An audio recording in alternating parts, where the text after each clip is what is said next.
Hi guys. तो चलिए इस वीडियो में हम लोग देखेंगे होइस्टिंग क्या है। देखिए यहाँ पर छोटा सा एक डेफिनेशन है। Hoisting is JavaScript's default behaviour of moving declarations to the top. तो चलिए इसको एग्जांपल में देख लेते हैं। मान लो मैंने यहाँ पर एक वेरिएबल बनाया है a इज़ इक्वल टू 10 और इसको मैं राइट करता हूँ डॉक्यूमेंट डॉट राइट a।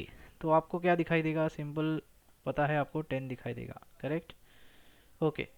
तो ये इंटरनली काम कैसे करता है ये तो पता है आपको, मैं अपने कोड लिखा समझ गया, लेकिन ये इंटरनली जावास्क्रिप्ट इसको कैसे लिखता है वो हम लोग देखेंगे। तो यहाँ पर मैं कमेंट में लिखता हूँ। देखिए अब जैसे मैंने क्या कहा, यहाँ पर देखिए लिखा हुआ है होस्टिंग क्या डिफ़ॉल्ट क्या बिहेवियर है moving the declaration to top. Declarations मतलब ही क्या, इसका मतलब ये डिक्लेयर किया, डिक्लेयर मतलब ये इनिशियलाइज किया आपने, लेकिन ये क्या करता है जहाँ पर भी उसको वेरिएबल मिलता है तो वेरिएबल सीधा ऊपर जाके वो टॉप में क्या कर देता है, डिक्लेयर कर देता है। भले आपने इनिशियलाइज किया हुआ है लेकिन वो क्या करता है, पहले उसको डिक्लेयर करता है, ठीक है। फिर उसको यहाँ पर इनिशियलाइज करता है, फिर यहाँ पर इनिशियलाइज जैसा है वैसा ही रखता है, इसको चेंज नहीं करता, ठीक है। तो यहाँ पर उसने वैसे ही रख दिया, फिर इसके नीचे उसको जो मिलता है वही चीज़ कॉपी करता है और वो पेस्ट करता है। मतलब पहले वो क्या, देखिए इस दो लाइन के हिसाब से मैं आपको समझा रहा हूँ। यहाँ पर वो पहले वो चेक करता है कहीं वेरिएबल्स है क्या, तो उसको एक वेरिएबल मिल जाता है और जैसे वो वेरिएबल मिलता है तो वो पहले वो डिक्लेयर कर देता है। फिर इनिशियलाइजेशन आपने वहाँ पर किया है तो वो वही रखता है, इसीलिए डिक्लेरेशन के बाद इनिशियलाइजेशन दिखाई देता है। और यहाँ पर जो कोड है उसके नीचे जहाँ पर आपने इनिशियलाइज किया उसके नीचे जो भी कोड है, जो भी स्टेटमेंट है, वो भी वो वैसे के वैसे ही रख देता है। और यहाँ पर आपको कुछ इस तरह का दिखाई देता है। और ये देखने के बाद आपको समझ में आता है कि ओके अभी मेरा 10 आने वाला है। यहाँ पर सिंपल, इतना सिंपल है। अब देखिए इसमें मैं आपको और एक चीज़ बताता हूँ। मैं वेरिएबल बी लेता हूँ, दूसरा एक वेरिएबल लेते हैं, इसको 20 वैल्यू देते हैं और यहाँ पर राइट कराते हैं। मैं बोलता हूँ कि आप एक काम करिए, सॉरी, यहाँ पर ए और बी की वैल्यू प्रिंट करिए। तो इसमें इस सिचुएशन में देखिए यहाँ पर आपको बी जो है वो अनडिफाइंड दिखाई देगा। मैं सेव करता हूँ, रिफ्रेश करता हूँ, देखिए अनडिफाइंड दे रहा है। करेक्ट क्यों दे रहा है वो भी अभी फिर से हम लोग यहाँ पर देखेंगे। फिर एक बार देखते हैं। देखिए पहला जो है आपने, मैंने क्या बोला, वो वेरिएबल चेक करने जाता है तो वहाँ पर इसको दो वेरिएबल्स मिलते हैं, तो ये क्या करेगा, ये दोनों वेरिएबल्स जो है वो पहले डिक्लेयर कर देगा। तो ए डिक्लेयर कर दिया, फिर यहाँ पर जाके वो बी डिक्लेयर कर देगा।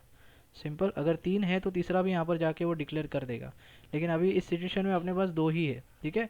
तो वो पहले डिक्लेयर करता है, ठीक है। डिक्लेयर करने के बाद वो पहली लाइन देखता है कि इनिशियलाइजेशन मिल जाता है यहाँ पर ए इक्वल टू 10, इसीलिए वो यहाँ पर डाल देता है ए इक्वल टू 10। अब उसके बाद उसको मिलती है ये वाली लाइन, तो ये वाली लाइन वो यहाँ पर राइट करता है, लिखता है।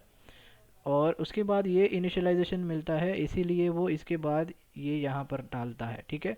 इसका मतलब ही क्या, वो सिर्फ चेक क्या करता है, वेरिएबल्स चेक करता है। जहाँ पर भी उसको वेरिएबल्स मिलते हैं वो सिर्फ उसको डिक्लेयर कर देता है आपके कोड के टॉप में जाके, सब टॉप में जाके वो सिर्फ वेरिएबल डिक्लेयर कर देता है।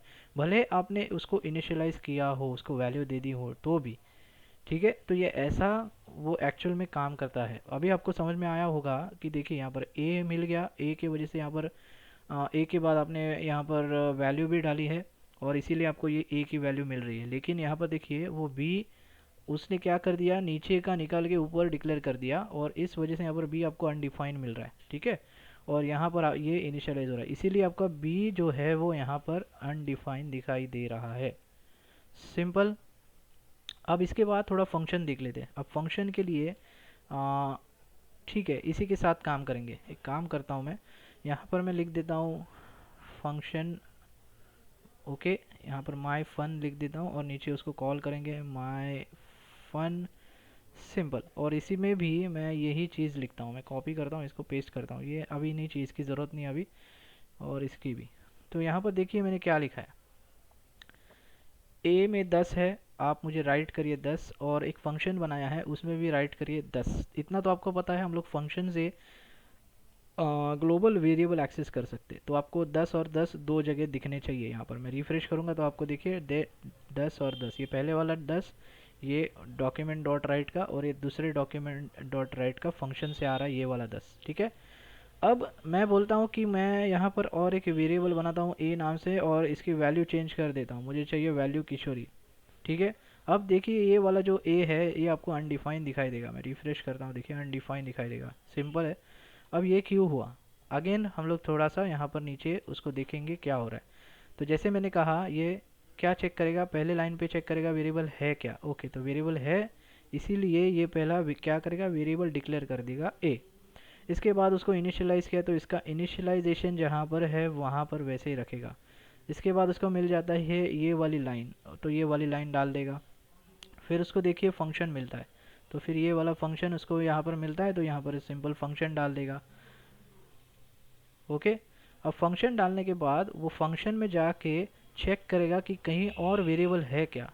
अब जैसे फंक्शन में उसको एक वेरिएबल मिलता है, तो ये पहला काम क्या करता है, ये वेरिएबल अगेन डिक्लेयर करता है, लेकिन इस बार वो डिक्लेयर कहाँ पर करता है, फंक्शन के टॉप में। ओके, तो ये वाला वेरिएबल वो क्या करेगा, फंक्शन के टॉप में डिक्लेयर करेगा। क्यों, क्योंकि ये फंक्शन के अंदर वाला वेरिएबल है, इसीलिए। और फिर उसको ये लाइन दिखेगी तो वो वैसे ही रखेगा, और इनिशियलाइज आपने उसके बाद में किया है तो उसको उसके बाद वाले लाइन पे ही रखेगा। और इस वजह से आपको ये जो है अनडिफाइन मिलेगा, सिंपल जो अभी आपको मिल रहा है ये।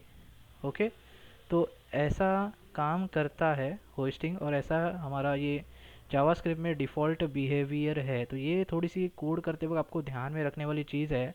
जब भी आप प्रोग्रामिंग करते हो, कोड करते हो, तो सारे जो भी वेरिएबल्स है, अगर आप वैर यूज़ करें तो सारे जो वेरिएबल्स है वो टॉप में डिक्लेयर करिए।